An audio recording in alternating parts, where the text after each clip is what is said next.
Hello दोस्तों, आप सभी को हमारे चैनल पर स्वागत है।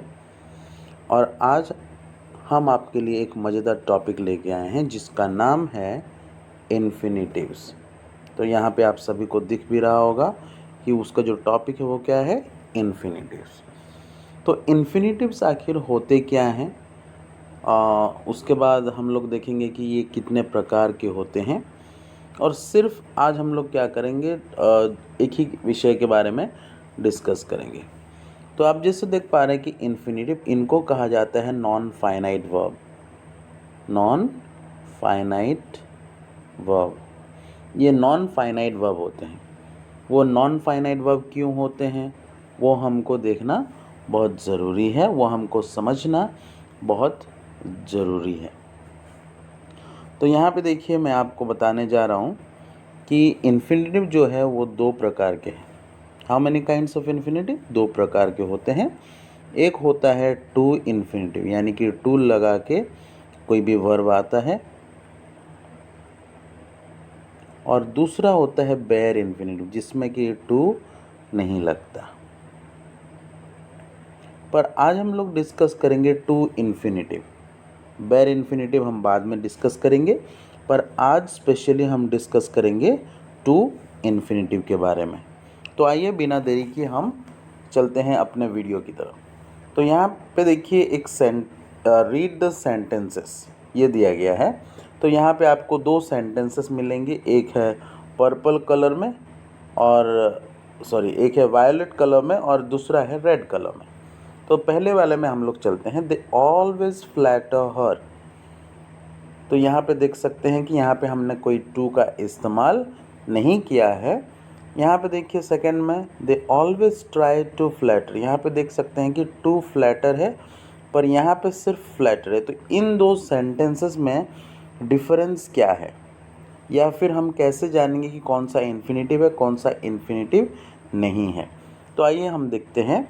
इन sentence one, the verb flatter has the for it subject, है ना।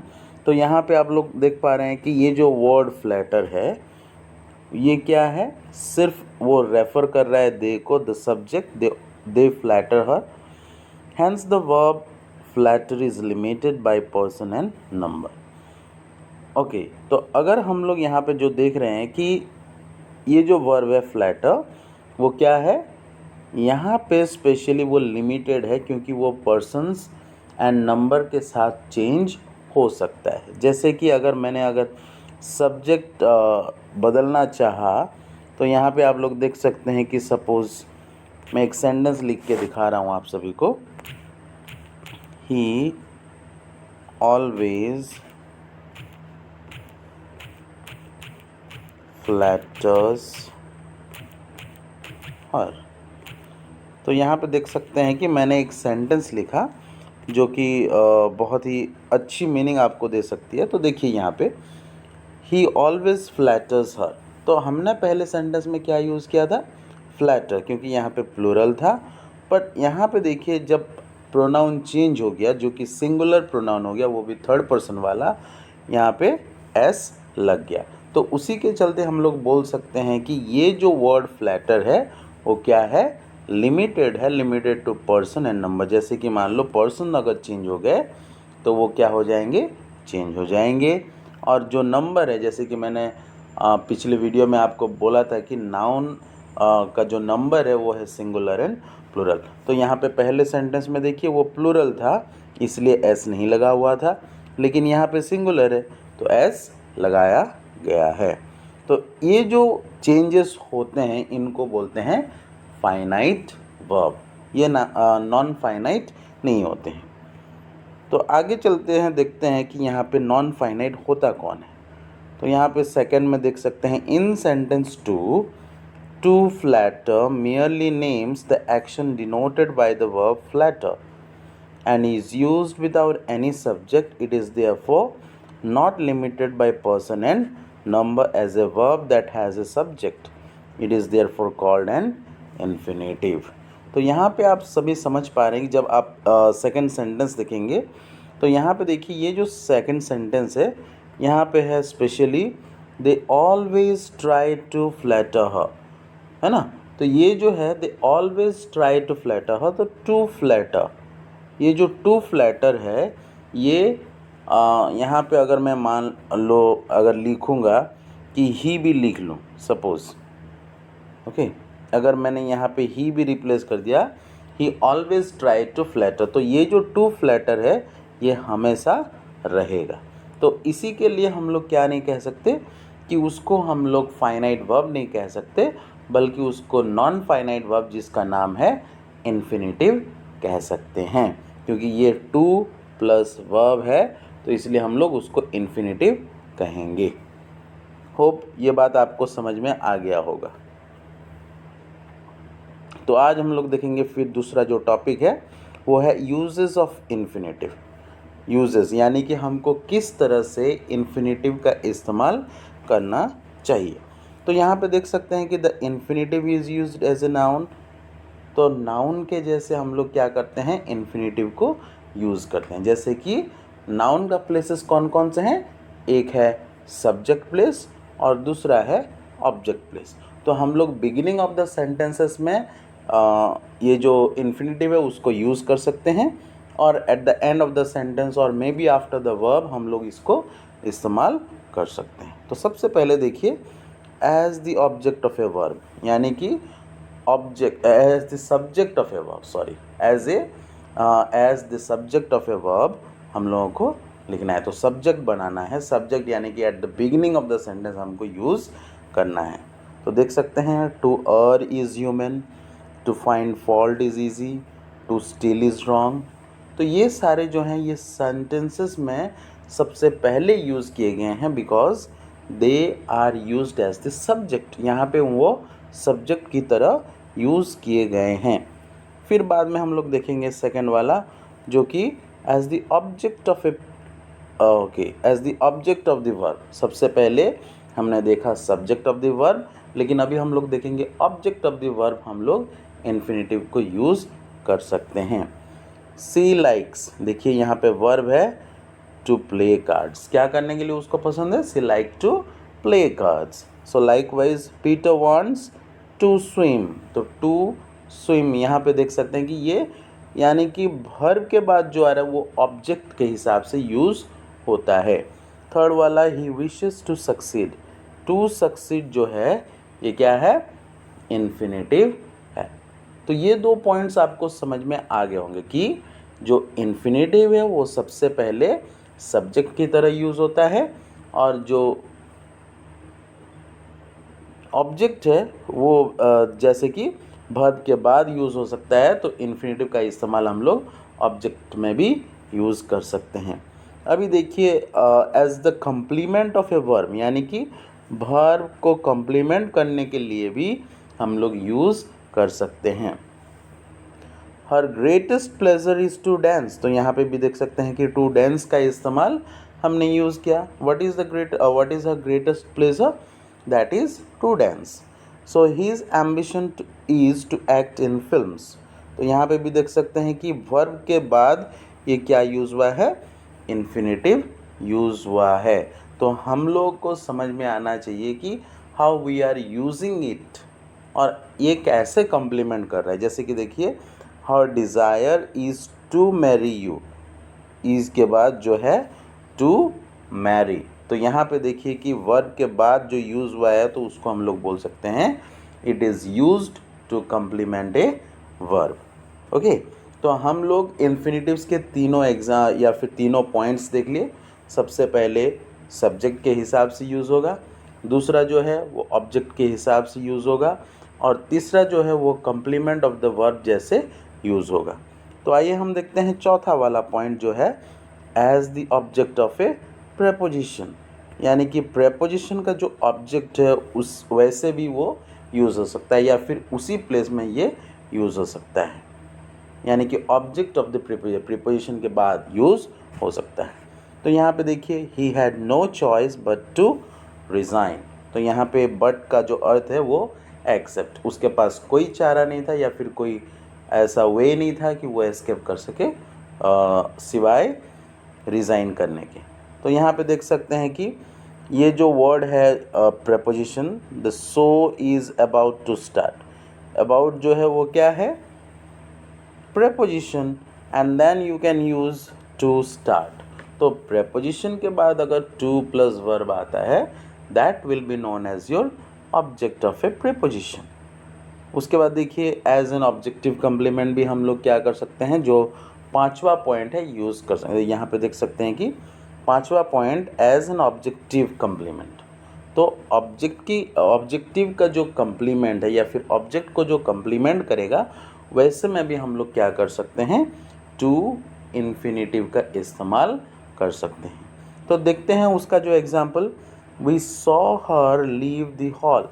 हमने देखा यहाँ पे हमने टू प्लस इन्फिनेटिव का इस्तेमाल नहीं किया हुआ है, क्योंकि अगर हम लोग टू लीव लिखते तो उसका जो सेंटेंस है वो अच्छा नहीं लगता। Okay, so we saw her leave the hall, तो यहाँ पे हमने टू ओमिट किया हुआ है। पर दूसरे में देखिए, we expected her, this is an object, and to succeed, that becomes your complement of the verb of the object. Okay, तो इसी को हम लोग बोलेंगे कि it is used as an objective complement, यानी कि ऑब्जेक्ट के बाद अगर आ रहा है तो हम लोग क्या करेंगे, उसको ऑब्जेक्टिव कम्प्लीमेंट कहेंगे। सिक्स्थ नंबर पॉइंट देखिए यहाँ पे है, जो सिक्स्थ नंबर पॉइंट है वो to qualify a verb usually to express purpose. ये वाला सिक्स नंबर पॉइंट आपको दिख भी रहा होगा, to qualify a verb usually to express purpose, कि हमारा उद्देश्य क्या है अगर हम लोग उसको बताना चाहते हैं, then we can use to plus verb. जैसे कि देखिए, आई कम टू बरी सीजर, तो यहाँ पे देख सकते हैं कि मैं आया किस लिए हूँ, आई कम टू बरी सीजर, यानी कि सीजर को दफनाने आया हुआ हूँ। हम लोग यहाँ पे पर्पोज देख रहे हैं कि हमने क्यों आया हुआ था या फिर हम क्यों आए हुए थे। दूसरा जो पर्पोज है वी ईट, हम खाते क्यों हैं, टू लीव। तो यहाँ पे भी हम लोग अपना उद्देश्य दिखा रहे हैं। तो जब हम लोग किसी उद्देश्य के बारे में बात कर रहे हैं, then we can say that we can use infinitive. तीसरा एग्जाम्पल देख सकते हैं, ही कॉल्ड, उसने बुलाया, क्यों बुलाया, टू सी माई फादर, यानी कि मेरे पापा को देखने के लिए उसने बुलाया। तो यहाँ पे भी देख सकते हैं कि हमारा जो पर्पस है वो क्या है ना। फिर चौथा वाला जो है, द फार्मर्स वेप्ट,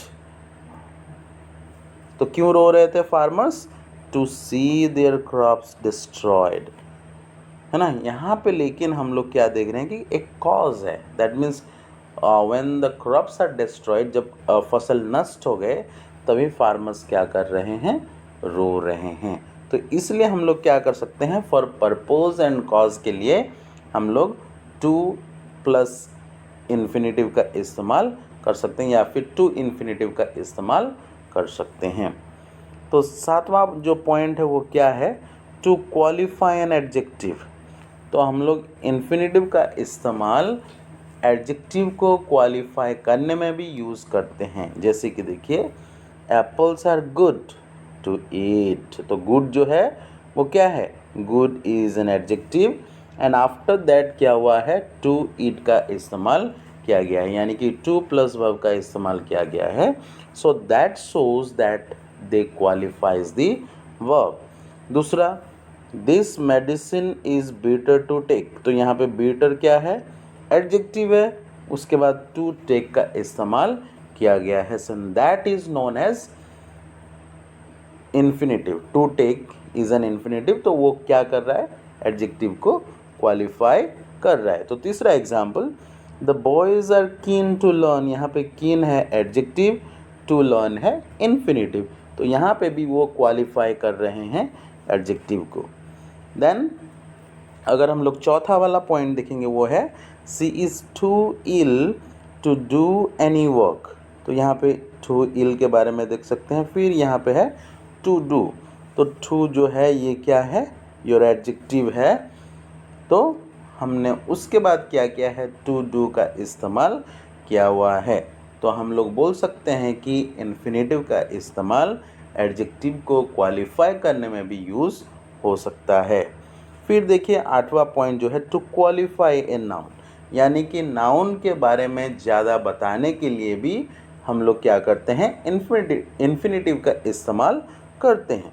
सबसे पहले एग्जाम्पल देख सकते हैं, अगर हम लोग क्वालिफाई ए नाउन की बात करें तो here is a house to let, तो हाउस क्या है यहाँ पे, नाउन है। Then again this is not the time to play, तो यहाँ पे टाइम जो है वो नाउन है, but to play is used after that, तो समझा जा सकता है कि ये क्या कर रहा है, नाउन को क्वालिफाई कर रहा है, क्योंकि ये नाउन के बाद यूज़ हुआ है और नाउन के बारे में बता भी रहा है। तो यहाँ पे देखिए you will have cause to repent, तो यहाँ पे कॉज जो है वो भी नाउन है, एंड टू रिपेंट जो है वो इन्फिनेटिव। तो हमको समझ में आ रहा है कि in what way we can use the infinitive. तो यहाँ पे जो लास्ट वाला पॉइंट है वो क्या है, टू क्वालिफाई ए सेंटेंस। सबसे लास्ट वाला जो है टू क्वालिफाई ए सेंटेंस, यानी कि किसी भी सेंटेंस को क्वालिफाई करने के लिए या फिर किसी भी सेंटेंसेस के बारे में बताने के लिए हम लोग क्या कर सकते हैं, इन्फिनेटिव का इस्तेमाल कर सकते हैं। जैसे कि देखिए यहाँ पे to tell the truth the whole family was terrified, है ना। तो to tell the truth means to tell the truth, यानी कि सच बोलने के लिए the whole family was terrified, पूरा परिवार घबराया हुआ था, डरा हुआ था। तो यहाँ पे देखिए टू क्वालिफाई सेंटेंस, तो सेंटेंस को क्वालिफाई करने के लिए, सेंटेंस को सही करने के लिए हम लोग क्या किए थे, टू टेल का इस्तेमाल किए थे अकॉर्डिंग टू द सेंटेंस। फिर दूसरा देखिए जो कि यहाँ पे दिया है,